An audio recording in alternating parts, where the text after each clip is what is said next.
Alright, hi year 11, so Miss Lim here again, and this is our second pH calculation videos, so we're going to do some more math.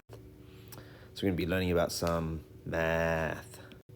Right, so pure water will react with itself to produce hydronium ions and hydroxide ions in very small concentrations. So what's that equation? That equation is water plus another water, so it's going to react with itself to form hydronium ions. So this one is going to act like an acid, this is going to act like a base, so it's going to transfer a proton across, and it's going to form, well, the one on the left is going to form OH minus, and then the one on the right is going to form a hydronium ion. All right, so this will occur, but this will occur at a very, very small amount. So just like we talked about weak acids and bases, this is like the weakest of acids and bases because it occurs to a very small amount. All right, so at 25 degrees Celsius, the concentration of hydronium ions and hydroxide ions is equal and very small at 1 times 10 to the negative 7. And if you think about it, right, if this is just pure water, this concentration of hydronium ions and hydroxide ions has to be equal, because every time you make one of these, you're going to make another one of those, because you're reacting it with water with itself, with nothing else. So you're just going to have one of each every single time it ionizes. All right. So we say that when these two concentrations are equal, the solution is said to be neutral. All right. So neutral, remember, you might have remembered, is pH 7, or you might be thinking it's pH 7. Okay. And pH 7 is this concentration of hydroxide ions, hydronium ions, but it's very small and it's equal to the concentration of hydroxide ions, right? So that's where pH 7 comes from, okay? From that very low concentration of that self-ionization of water, right? And this here is called self-ionization of water, okay? So let's have a look. If a solution is acidic, an equimolar amount of base can be added to neutralize it. So you might have heard of neutralizing the acid, right? So remember, a solution can be acidic if you have a high concentration of hydronium ions, right? To get rid of those hydronium ions, you can add base to it to neutralize it. So say, here are my hydronium ions in solution, right? If I add some hydroxide ions to it, the reaction will form water, 2 waters to be precise. All right, so we'll remove, so you can add, and if you add an equimolar amount of base, which means that you add the same amount of acid to base, so if you got 1 mole of acid, you add 1 mole of base, that's equimolar. It can be added to neutralize it, which will remove all of the hydronium ions. Okay, so we'll remove hydronium ions, the extra ones, and bring it back to the level of normal water, which is 1 times 10 to the 7, 10 to the negative 7, which can be so small as can be considered 0. All right, so effectively, when you're neutralizing something, you're removing the extra H2O pluses with some OH minuses or something else, and you're bringing it back to the normal level of water at 1 times 10 to the negative 7, which is very, very small, so you're going to just think of it as 0. All right, so that's the idea there. So let's have a look. Right, the hydronium and hydroxide ion concentrations are linked to each other, and are inversely related. That means if one goes up, the other goes down. Okay, so they're linked by the following equation here, which is this: the concentration of hydronium ions, that's why it's in square brackets, times the concentration of hydroxide ions, is equal to 1 times 10 to the negative 14 at 25 degrees Celsius. All right, so take those two concentrations and times them by themselves, they'll get 1 times 10 to the negative 14. And that's why they're inversely proportional, because if you say that this one goes up, to still make that equal 1 times 10 to the negative 14, this one has to go down.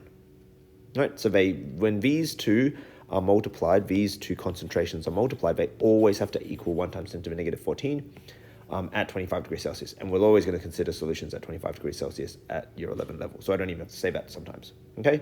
So if you do recognize that these two concentrations always have to multiply to get 1 times 10 to the negative 14, then what happens is that you can rearrange this equation to solve for certain things given the other.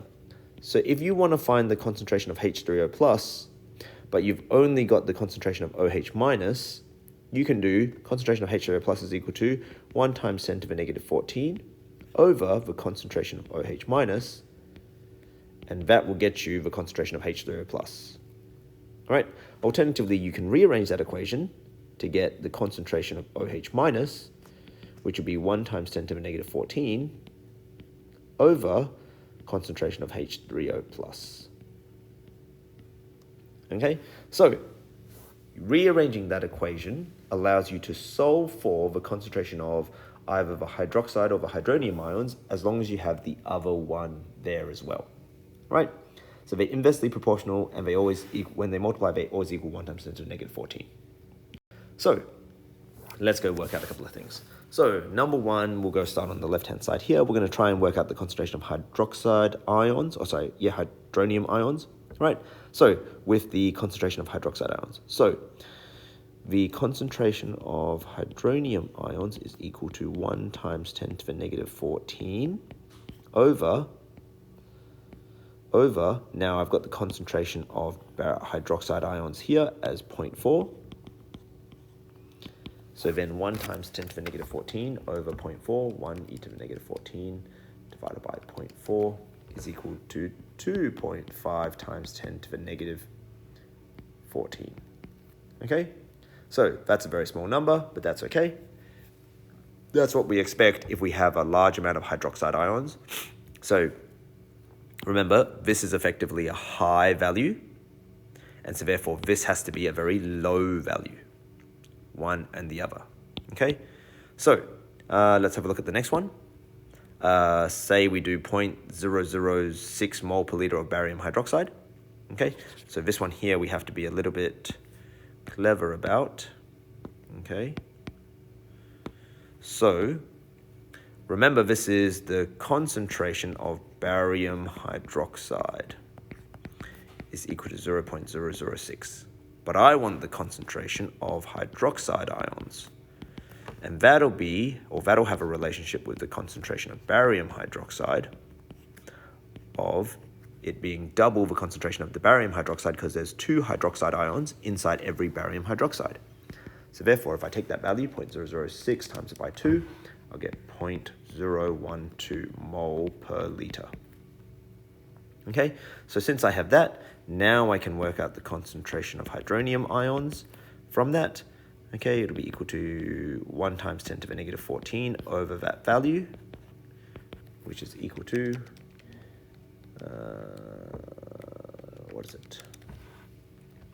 8.33 times 10 to the negative 13.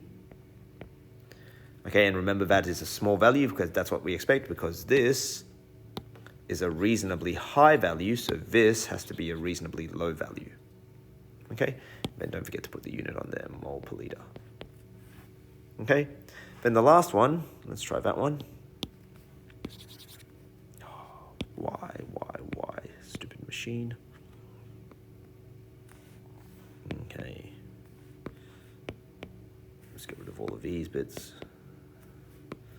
Okay, so how do we get then the 2.5 grams of the sodium hydroxide dissolved in 8 liters of water? All right, so first of all, we work out the number of moles of sodium hydroxide, which will be equal to little m over big M, which will be equal to 2.5 over sodium hydroxide, which is 39.998, which is 0.0625. Now, can I use this? No, I've got to use the concentration, all right? And really, I need the concentration of hydroxide ions, so I got to state what's the relationship between the hydroxide ions and the sodium. It's a 1-to-1 ratio, so that's fine. So now I can work out the concentration of hydroxide ions. It's this value over 8, because it's 8 liters of water, so it's effectively N on V. So divide that by 8, and now I get 7.81 times 10 to the negative 3 Okay, and therefore I can work out the concentration of H3O plus from the concentration of the hydroxide, because it's 1 times 10 to the negative 14 over the concentration of hydroxide, which is 7.81 times 10 to the negative 3, which is some value. Okay, 1.28 times 10 to the negative 12. Okay, and that is a very small number, right? Because the times 10 to the negative 12 makes that very small. And that makes sense because you've got a basic substance, and when the higher the concentration of the hydroxide ions, the lower the concentration of the hydronium ions is going to be. All right? So if I get rid of all of this, hopefully. Oh, come on.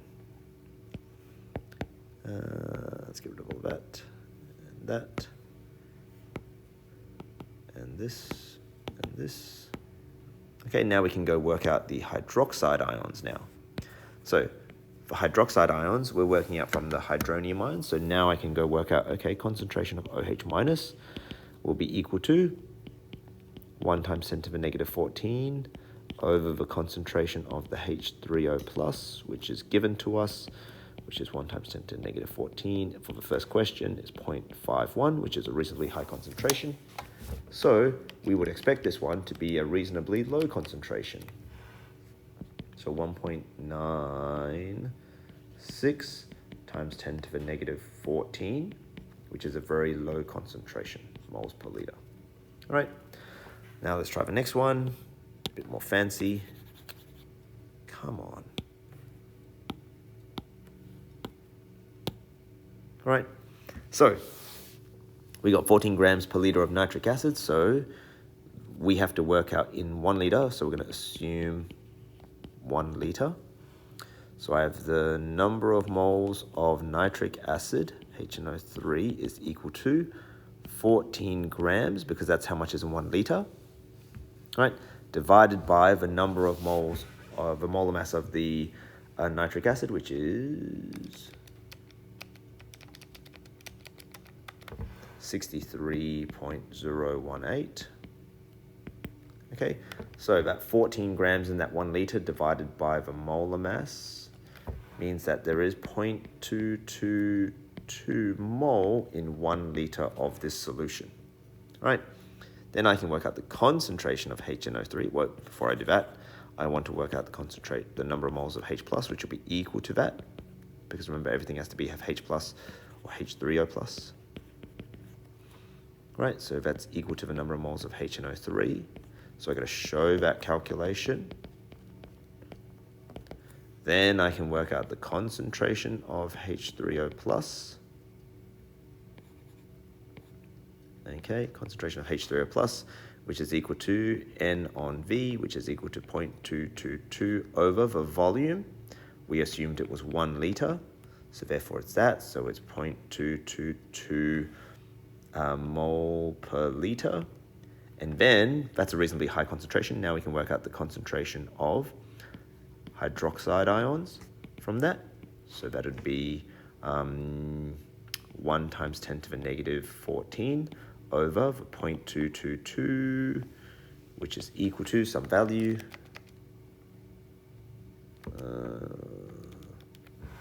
4.50 times 10 to the negative 14 mole per liter. Okay, so have a look here. This value here, 4.5, is greater than 0.22. Is that what we expected? Well, first of all, you should recognize that this value here isn't just 4.5, it's 4.5 times 10 to the negative 14, so it's nowhere near, it's extremely small compared to this reasonably large value here. Okay, so remember, don't forget this times 10 to the negative 14 has a major impact on how big this number is. All right, okay, and then the last question, not really the last question, but okay, let's get rid of all of this. Okay, 30 mils of hydrogen chloride gas at 25 degrees Celsius and 103 kilopascals is dissolved in 400 mils of water. Work out the thing. So this is, we have to work out the number of moles of HCl, but it's in a different format. So this is going to be equal to PV is over RT. Okay, P 103, V, what's that going to be? 0.03. Okay, so it's not the 400 mils of water, it's the 30 mils of the gas, right? At 8.314 times 25 degrees Celsius, so that is 298.15. This gives me a value.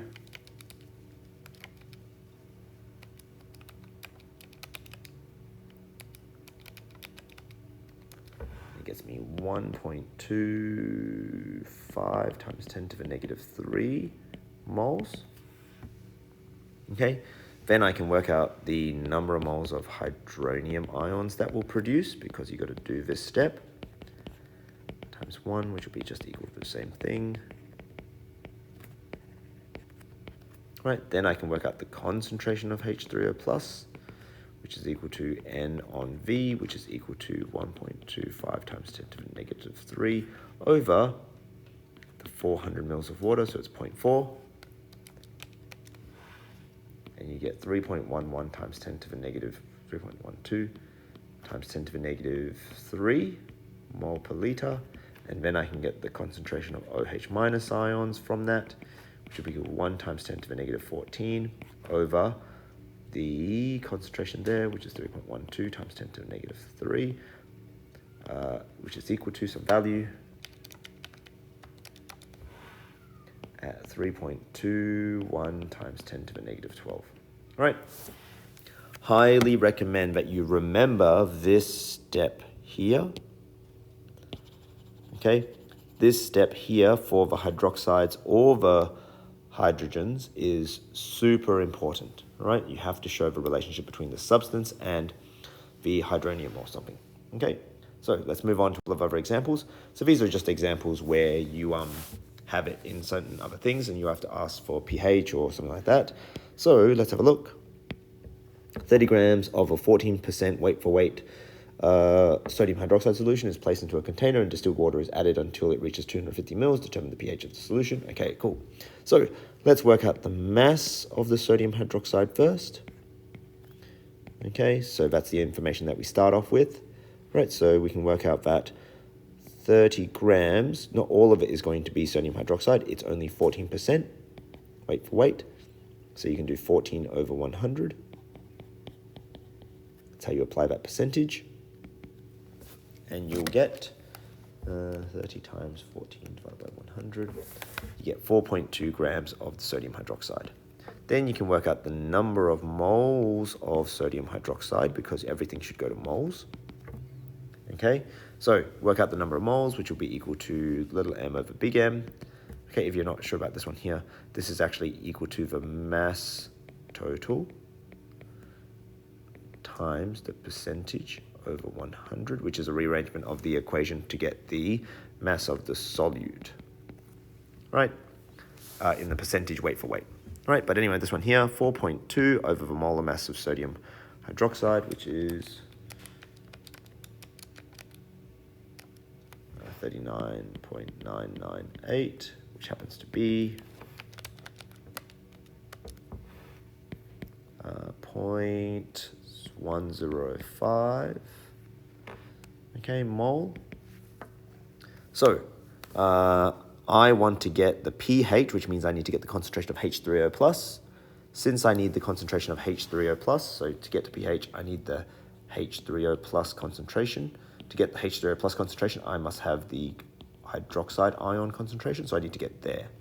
So I need to work out the number of moles of hydroxide, okay, which will be equal to the number of moles of sodium hydroxide times 1, which will be equal to 0.105 mole. Yep, and then I can work out the concentration of OH minus, which will be equal to N on V, which is equal to 0.105 divided by the 250 mils it was dissolved in liters. Okay, so that means that is, okay, 0.42 mole per liter.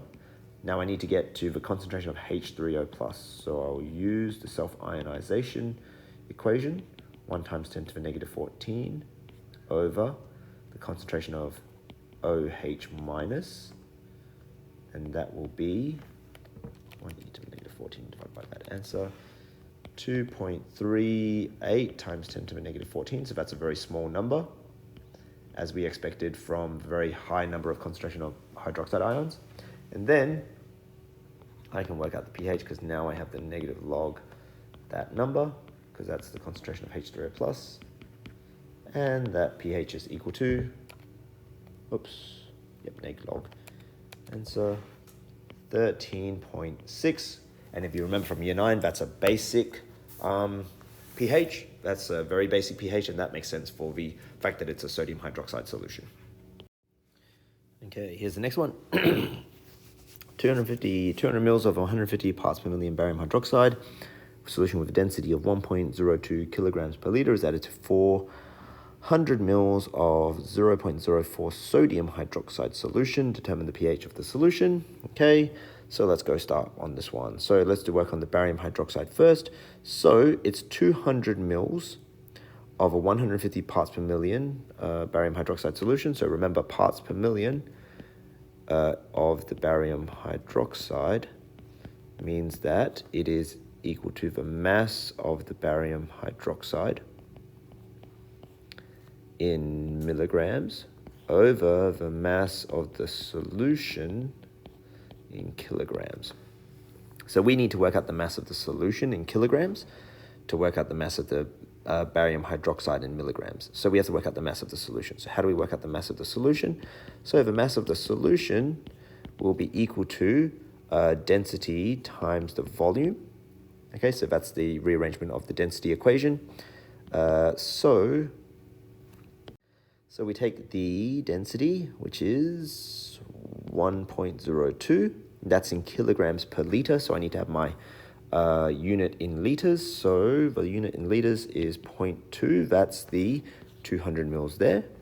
Okay, and what have I got there? So that's 1.02 times 0.2, which is equal to 0.204. Now this is in kilograms. Okay, so that will fit nicely into this part of the equation there. So if I was to rearrange that equation, I need to rearrange that equation. So the mass of the barium hydroxide in the solution, in that first solution, in milligrams is equal to 150, which is the parts per million. I guess we could do this. Parts per million times the mass of the solution in kilograms.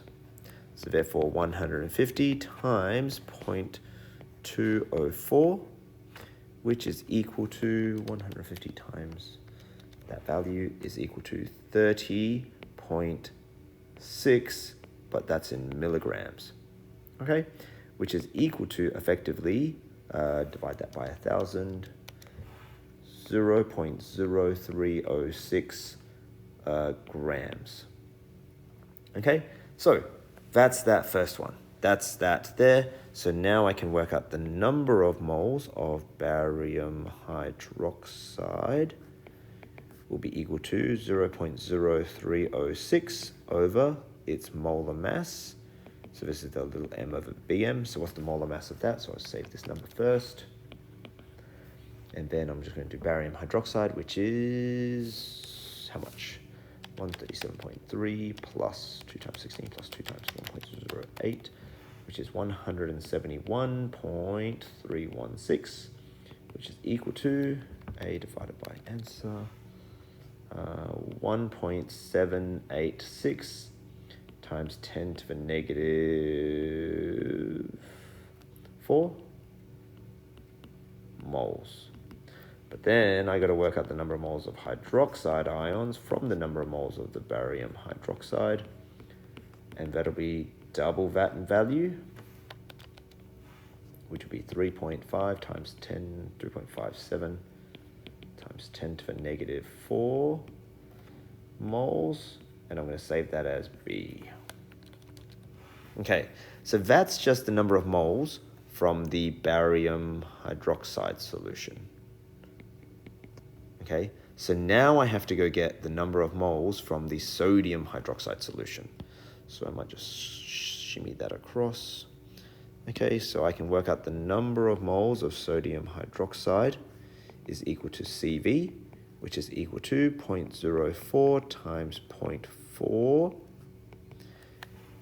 which is equal to 0.016 moles. I have to work out the number of moles of hydroxide ions from the sodium hydroxide, which happens to be the same because there's a 1-to-1 ratio.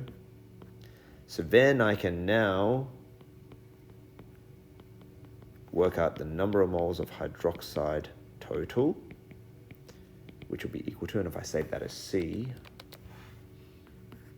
I can write B plus C, which will be equal to some value 0.01634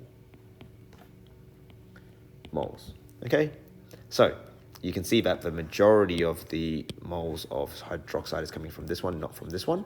Okay, because this is a very small value, this is a much larger value, so the majority is coming from that. Okay, then I can work out the concentration of OH minus, which will be equal to N on V. So this value here divided by the total volume, so it's going to be 600 mils because it's a 400 and then a 200.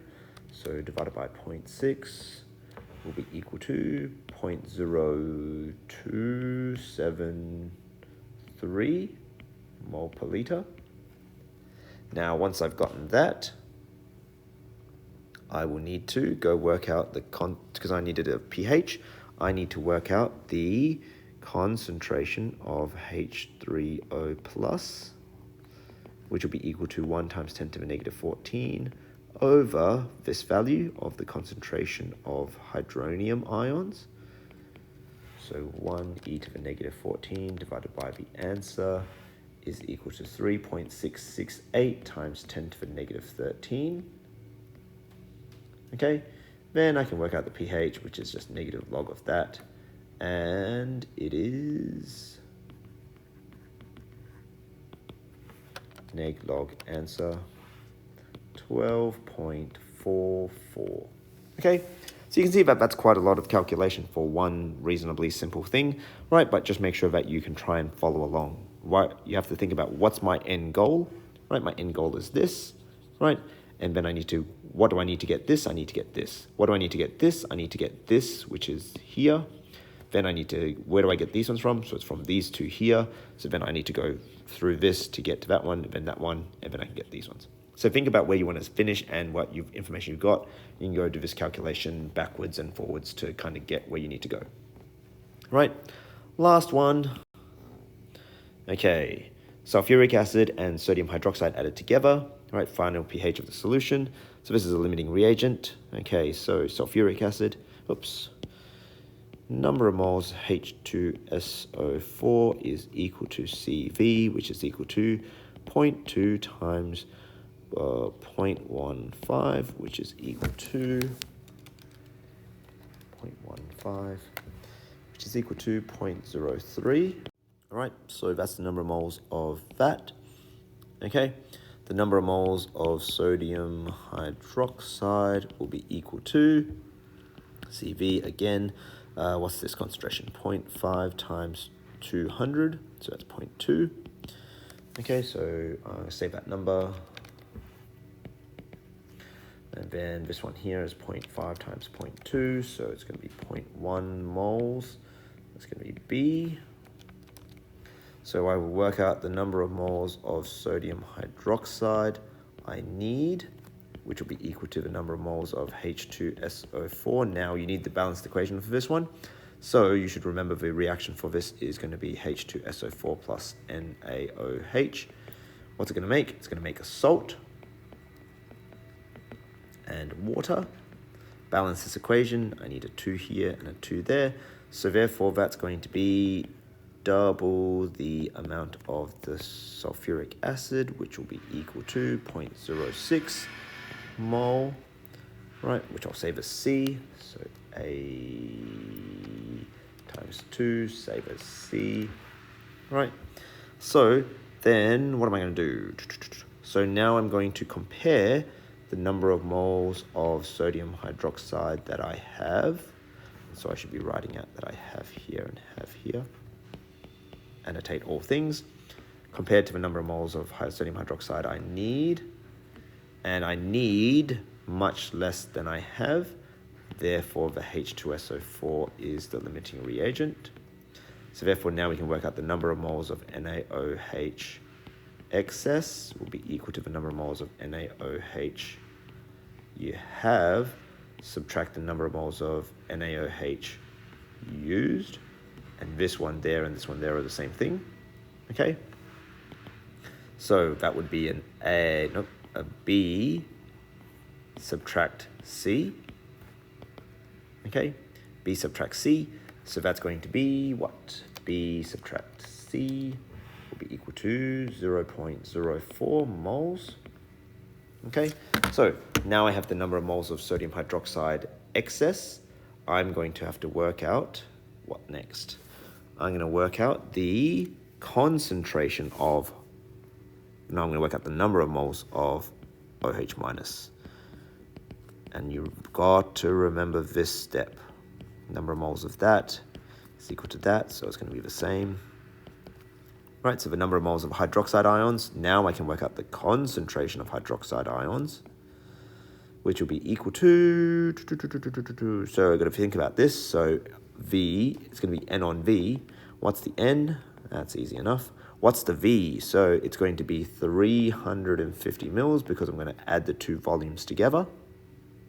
Okay, so then that's going to be, what's that? 0.114 moles per liter. Once I have the concentration of that, I can work out the concentration of H3O plus as 1 times 10 to the negative 14 over that concentration of hydroxide ions, which is equal to 1 e to the negative 14 divided by the answer, which is equal to 8.75 times 10 to the negative 14, which is a really small number. So therefore, I can work out that pH is equal to negative log that number, 10 to the negative 14, right, neg log answer, and I get 13.06, right, and that's the final pH of that limiting reagent question. So just seeing how you can apply these final bits here to the calculation so you can get pH of basic solutions. All right, that's it. Adios. See you later.